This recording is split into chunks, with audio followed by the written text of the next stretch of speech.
10,000 மக்கள் தொகைக்கு ஒரு மருத்துவர், அதை தாண்டி இருக்கக்கூடாது. எவ்வளவு அற்புதமான திட்டம் பாருங்க. 10,000 என்று சொன்னால் தமிழ்நாட்டில் 7,20,00,000 பேர் தான் மக்கள் தொகை இருக்கும். 7,200 இடம் தான் இருக்கணும். அதுக்கு மேற்பட்ட இடத்த நான் யூபியிலிருந்து அனுப்புவேன், மத்திய பிரதேசத்திலிருந்து அனுப்புவேன், ஜார்க்கண்ட்லேருந்து அனுப்புவேன், குஜராத்திலிருந்து அனுப்புவேன். நீ படித்து கொடுக்கணும், ஓன் செலவு, ஓன் கட்டணம்.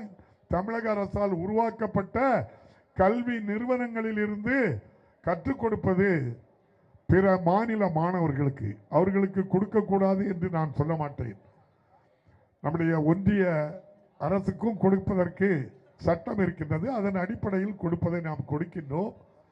அதை முதலாக இன்றைய முதல்வர் தான் இது அபத்தமான சட்டம், இதை இன்னும் அதிகமான மாணவர்கள் படிப்பதற்கு ஊக்குவிக்க வேண்டுமே தவிர இருக்கதை பிடுங்குவதில் பங்கு வைப்பதற்கு இது நியாயமில்லை என்று சொல்லி எதிர்த்த காரணத்தினால் தற்காலிகமாக நிறுத்தப்பட்டிருக்கு, அவ்வளவுதான்.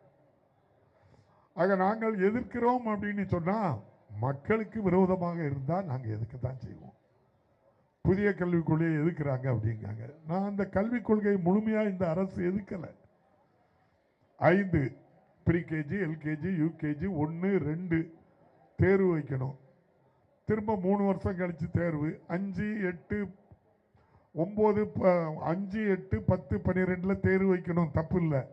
தேர்வில் ஃபெயில் ஆனா உங்க தாய் தப்பனோட சேர்ந்து வேலைக்கு போன்னு சொன்னா 5 வயசுல 5வது படிக்கிற பையனுக்கு என்ன தெரியும் சொல்லுங்க, 8 படிக்கிற பையனுக்கு என்ன தெரியும் சொல்லுங்க. அதைத்தான் என்ன சொல்றோம், தேர்வு எழுதிங்க. இந்த வருஷம் பாஸ் பண்ணலன்னா அடுத்த வருஷம் பாஸ் பண்ணிட்டு போறோம். நீட் தேர்வுக்கு நம்ம எதிரி இல்லை. நீட் தேர்வு இந்தியாவில் தமிழ்நாட்டில் இருக்கக்கூடிய கல்வி கட்டமைப்பை அழிக்கக்கூடியது நீட். அது யார் காலத்தில் எங்கே அதுக்குள்ள நான் போகலை. நீட்டு தமிழ்நாட்டுக்கு தேவையா தேவையில்லையா? தேவையில்லை. அது 11, 12 வரை படிச்சுட்டு அந்த பிள்ளைகள் மதிப்பெண் அடிப்படையில் கொடுத்தா அது நியாயம். 11, 12 படிக்கிற தமிழ்நாட்டு பிள்ளைகளை எங்கே அனுப்பியிருக்காங்க நீங்கள் பார்த்து சொல்லுங்கள் தம்பி. நாட்டில் உண்மையை சொல்லுங்கள். எல்லாருமே பல லட்சம் கொடுத்து பயிற்சி மையத்துக்கு போகிறாங்க.